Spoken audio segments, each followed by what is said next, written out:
This is my Knockabout 98 Mauser in 30-06. You might call it a truck gun. It makes a good one. I've actually rebarreled this twice because it was an 8mm when I got it, and I rebarreled it to 308, and later I came across this 30-06 barrel, and it was either very cheap or given to me. I don't remember for sure, but it's actually a military barrel in 30-06. Might be Colombian. I think they had some 30-06 98s for a while. But anyway, like I said, this 98 has the long action, and it was a 308 for years. It was my truck gun then, but I always wanted to put that barrel on a shorter action since 308 doesn't require the long action. And I finally did that, and when I did that, then I put this 30-06 barrel on this one, and that's the way it's been ever since. It's been several years. But anyway, so I had some 30-06 ammo that I was really suspicious of, and I won't go into what made me suspicious of it, but I decided to pull it down and weigh the powder charges and look at what kind of powder it had in it. And if it had been an extruded powder, which some of them actually were extruded, but an extruded powder I wouldn't be so concerned about, but a lot of them had ball powder, and it's pretty difficult to tell a rifle ball powder from a fast pistol ball powder. So I dumped those out and saved the powder, of course, and to test it in a pistol. But anyway, so I took the Full Metal Jacket 150 grain bullets and the primed cases from these loads, and I reloaded them, the same bullets and the same cases, but reloaded with 13 grains of red dot, which is the load as put forth by Ed Harris, who is famous for Ed's Red. So anyway, we're going to try that and see how well it works. Okay, let's see if I can get this in the view. But this is what one of the rounds looks like. You can't tell it. You can't tell the difference between this and a full power round by looking at it, because it's got the same Full Metal Jacket bullet as it originally had. But this should be around 1,500 feet per second. And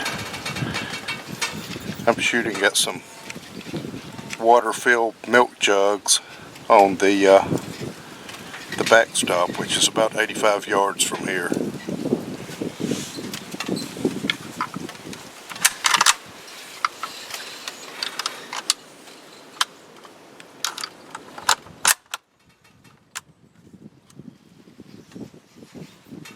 I'm not going to use a rest or anything.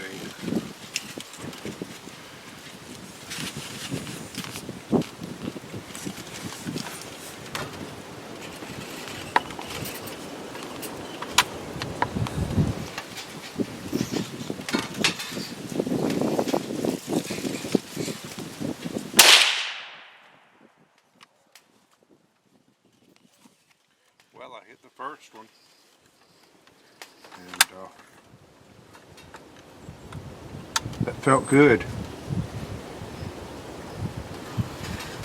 Like I said, not full power, but still a very reasonable amount of power.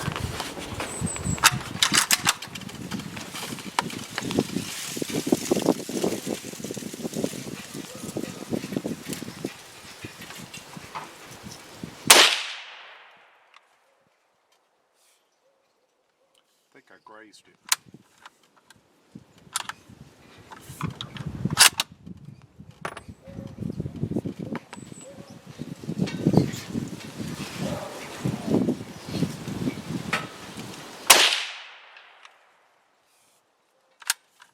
That one was low.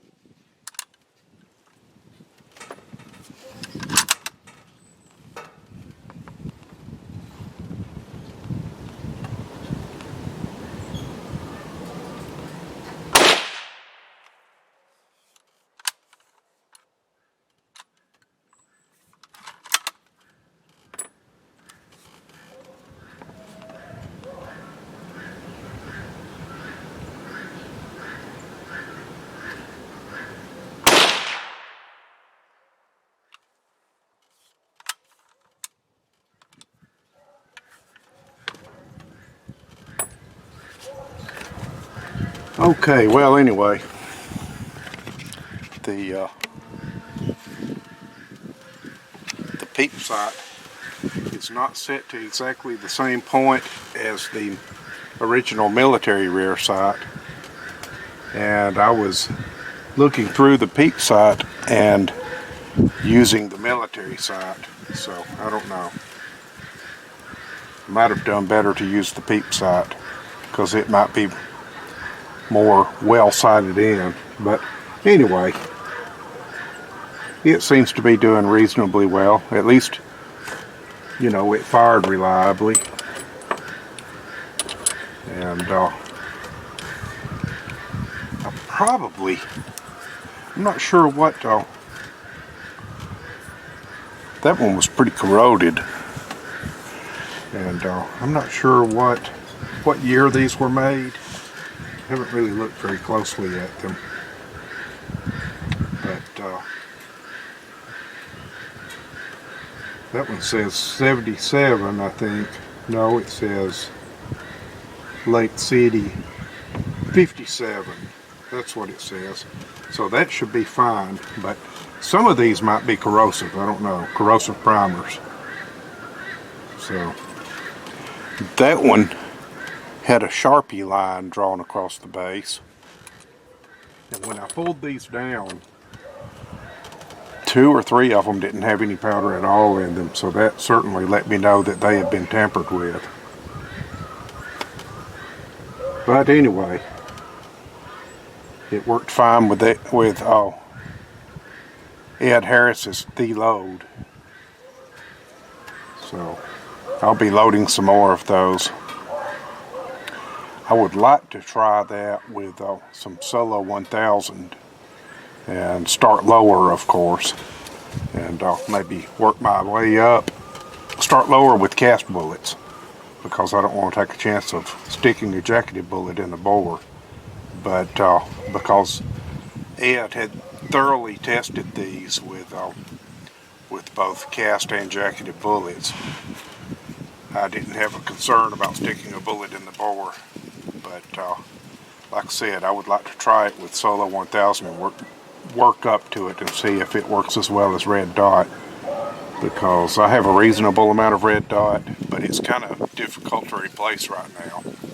Prices are high and everything, and I've got more Solo 1000 than Red Dot, so that should work just as well, maybe even better. Anyway, thanks for coming along with me.